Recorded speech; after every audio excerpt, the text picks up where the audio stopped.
ಪ್ರಜ್ವಲ್ ವಿರುದ್ಧ ಲೈಂಗಿಕ ದೌರ್ಜನ್ಯ ಕೇಸ್. ರೇವಣ್ಣರ ಹಾಸನ ನಿವಾಸಕ್ಕೆ ಮತ್ತೆ ಎಸ್ಐಟಿ ತಂಡ ಭೇಟಿ. ಏಕಕಾಲದಲ್ಲಿ ಜಿಲ್ಲೆಯ 3 ಕಡೆ ಪರಿಶೀಲನೆ.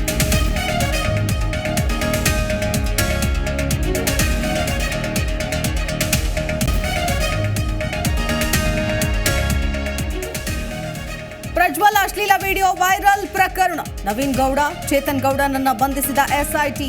ಹಾಸನದತ್ತ ಆರೋಪಿಗಳನ್ನ ಕರೆತಂದ ಅಧಿಕಾರಿಗಳು.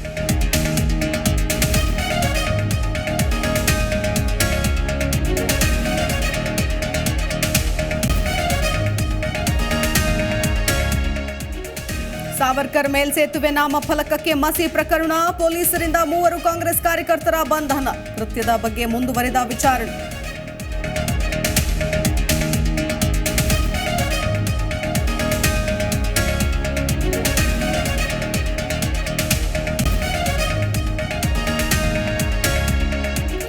ಗೋವಾದಲ್ಲಿ ಸ್ಯಾಂಡಲ್ವುಡ್ ನಿರ್ಮಾಪಕರ ಕಿತ್ತಾಟ. ಗಣೇಶ್ ಮೇಲೆ ಹಲ್ಲೆ ನಡೆಸಿದ ಸತೀಶ್. ಚಿತ್ರರಂಗ ಸಂಕಷ್ಟ ಎದುರಿಸುತ್ತಾರೋ ಬೆನ್ನಲ್ಲೇ ಮತ್ತೊಂದು ಗಲಾಟೆ.